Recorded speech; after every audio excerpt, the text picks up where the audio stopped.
So you've probably noticed bandanas are back in a big way. We're seeing them everywhere, from high fashion to festival fields. But here's something you might not think about. What if the color of that bandana you're wearing could send a message you never ever intended? A message that goes way beyond style, and in some situations could actually be a serious safety issue. Yeah? We need to get into it. So what message is it sending? Well, that's the thing. It's not simple. For some people, it's just a cool accessory. For others, it's a proud symbol of who they are. And yeah, sometimes it can be an unintentional warning sign.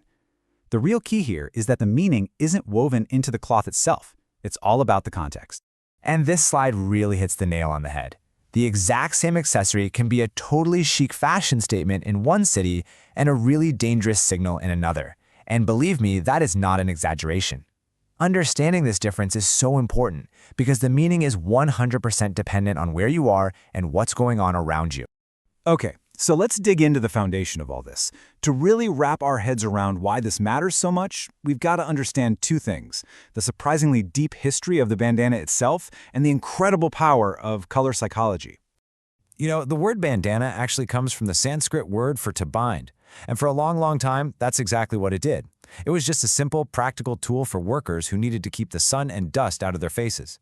But over the years, this humble piece of cloth just transformed into something so much more. It became a canvas for style, for identity, and for some pretty powerful cultural messages. Get this number in your head: 1/10 of a second. That's how fast your brain processes color. It's way, way faster than you can even read a single word. What this means is that a bandana's color sends a signal that is instantaneous and totally subconscious. It delivers a message before your conscious brain even has a chance to catch up. And that instant signal, it gets filtered through something we call cultural context. And this right here is the absolute key to everything. The history of a place, its local norms, group affiliations, all these things come together to give a color its specific power in a specific location.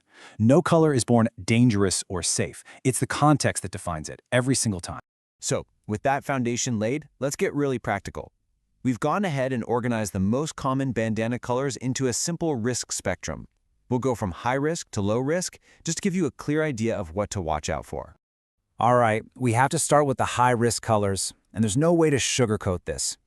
In certain parts of the Americas, solid red and solid blue bandanas are directly tied to rival gang identities. Now, wearing one in the wrong neighborhood isn't just a fashion mistake. It can be seen as a challenge, and that can lead to some really dangerous misunderstandings.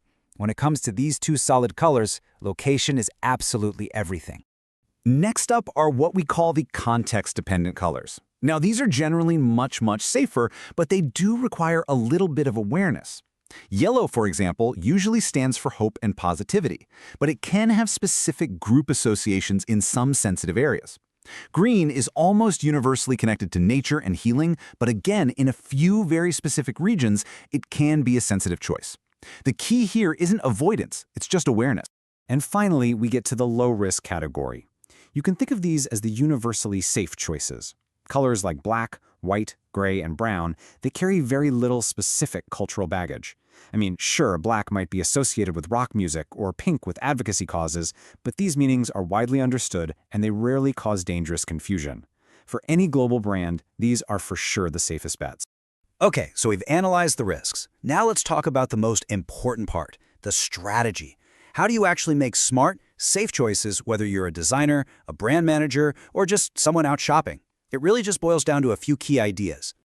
For any brand that has a global audience, the main goal is universal appeal and zero risk. The simplest way to get there is by using neutral tones like black and gray, or maybe some softer pastels. But the single most effective strategy you have for neutralizing risk, well, it might surprise you. It's all about the pattern. And this illustrates the point perfectly. A solid red bandana sends a very strong, singular, and potentially high-risk signal. But take that exact same red and weave it into a complex, multicolor paisley pattern, and that signal gets diluted. The pattern breaks up the solid block of color, it neutralizes that strong singular message, and it dramatically reduces the risk of it being misinterpreted. This is a crucial strategy in safe and smart design. And no, this kind of intentional thinking is what separates thoughtful design from just careless production. Here at Sinosilk, this is what we do. We help brands navigate these waters. It's not just about choosing a color, it's about understanding its entire journey. We consult on regional meanings, we adapt patterns, we select the right fabrics, all to make sure a product isn't just stylish, but that it's also culturally aware and responsible.